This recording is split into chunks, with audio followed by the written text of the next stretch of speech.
função do leitor 1. Quando Lúcia Pelaez era pequena, leu um romance escondida. Leu aos pedaços, noite após noite, ocultando o livro debaixo do travesseiro. Lúcia tinha roubado o romance da biblioteca de cedro, onde seu tio guardava os livros preferidos. Muito caminhou Lúcia enquanto passavam-se os anos. Na busca de fantasmas, caminhou pelos rochedos sobre o rio Antioquia, e na busca de gente, caminhou pelas ruas das cidades violentas. Muito caminhou Lúcia, e ao longo de seu caminhar, ia sempre acompanhada pelos ecos daquelas vozes distantes que ela tinha escutado com seus olhos na infância. Lúcia não tornou a ler aquele livro. Não o reconheceria mais. O livro cresceu tanto dentro dela que agora é outro, agora é dela. Eduardo Galeano. Sim, o autor do qual eu vou falar é Eduardo Galeano. Preciso dizer que não foi nem difícil fazer essa escolha. Ele é de longe o autor que mais me apaixona. E não é à toa. Uruguaio, nascido em Montevidéu em 3 de setembro de 1940, nos deixou em 2015, uma perda dolorida para dias como os nossos. Foi jornalista desde os 20 anos e sua obra mais famosa chama-se As Veias Abertas da América Latina, de 1971. Em 1973, com o golpe militar do Uruguai, foi preso e seu nome foi colocado nas listas do Esquadrão da Morte. Por isso, acabou se exilando na Espanha e voltou para o Uruguai somente em 1985. Foi casado com Silvia Brando de 1959 até 1962, apenas 3 anos, e depois casou-se com Helena Villagra de 1976 até 2015, quase 40 anos juntos, até a sua morte. Teve 3 filhos.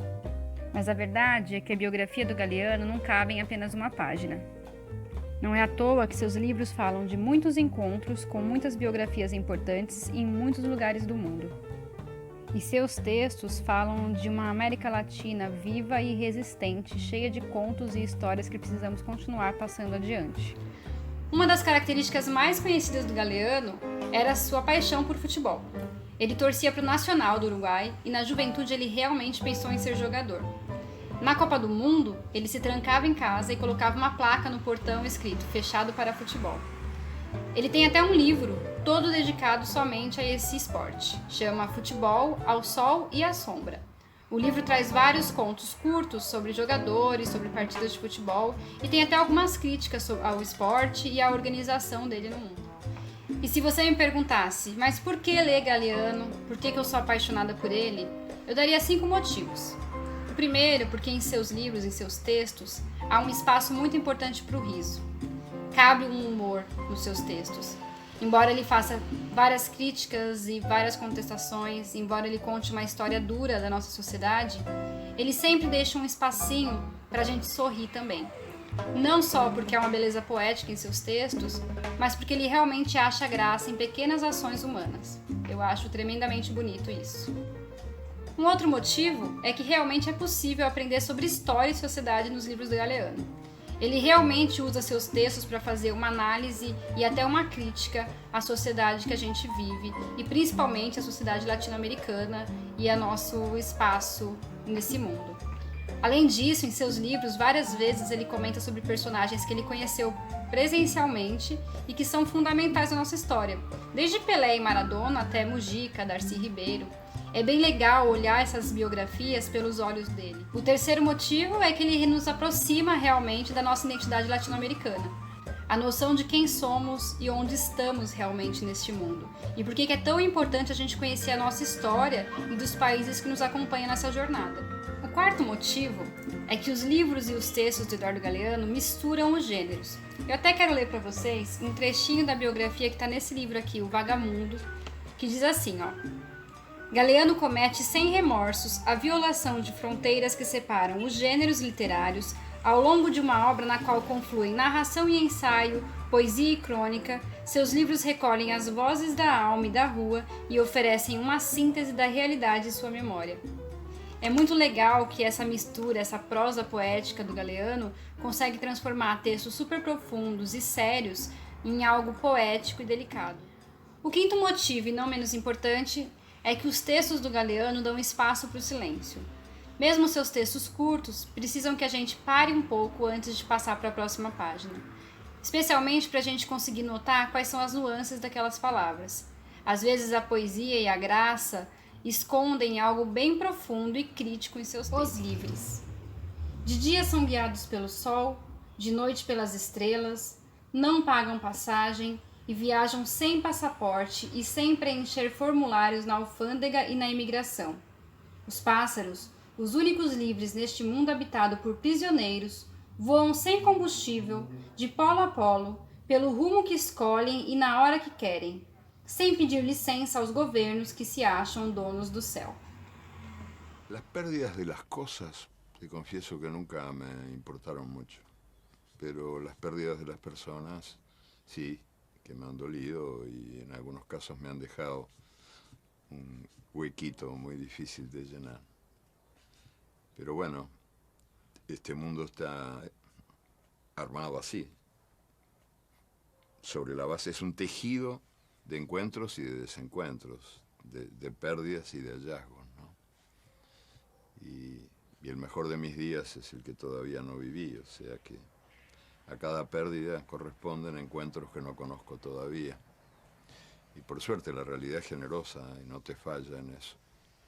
En realidad yo escribo para celebrarla, y celebrándola denuncio todo lo que impide que reconozcamos en los demás y en nosotros mismos los múltiples colores del arco iris terrestre. Somos muchísimo más que lo que nos dicen que somos.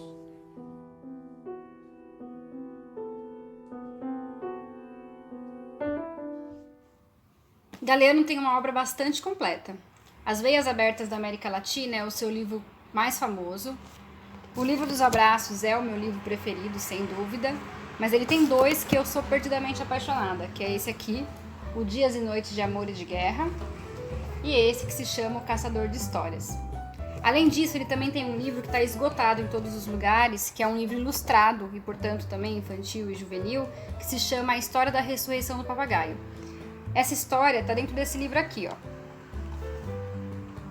As Palavras Andantes. E aí ela conta sobre um papagaio que morre e tudo ao redor vai ficando muito triste. Só vou ler um trechinho para vocês verem. A menina que era sua amiga chorou. A laranja despiu-se de sua casca e ofereceu-se a ela para consolar. O fogo que ardia debaixo do caldeirão se arrependeu e se apagou. Do muro soltou-se uma pedra. E aí vai falando várias coisas que vão perdendo a sua beleza e a sua alegria. E aí, por fim, o oleiro resolve um jeito de como que pode fazer esse papagaio ressurgir. É uma história bastante... E aí, quando a gente fala de ilustração, é bem legal que nos livros do Galeano, vários deles, tem algumas ilustrações bem legais. Esse aqui, por exemplo, que não é meu, que é da escola, tem essas ilustrações aqui, que são xilogravuras. Mas a maior parte deles tem essas brincadeiras com as imagens. Olha só.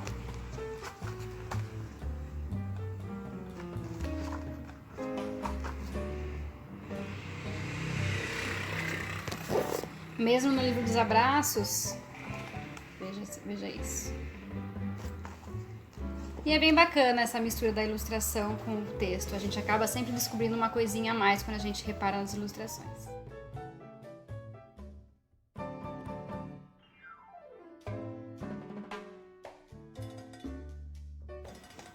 Em um dos discos da banda KG13 de Porto Rico, a primeira faixa é com a leitura de um texto do Eduardo Galeano por ele mesmo.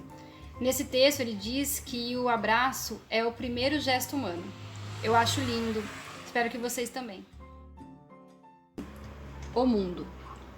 Um homem da aldeia de Neguá, no litoral da Colômbia, conseguiu subir aos céus. Quando voltou, contou.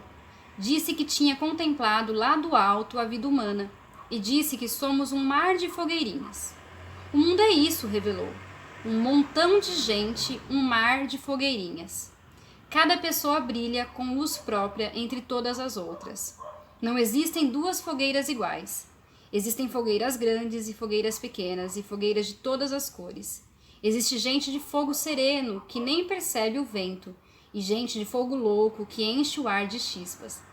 Alguns fogos bobos, não alumiam nem queimam, mas outros incendeiam a vida com tamanha vontade que é impossível olhar para eles sem pestanejar, e quem chegar perto pega fogo.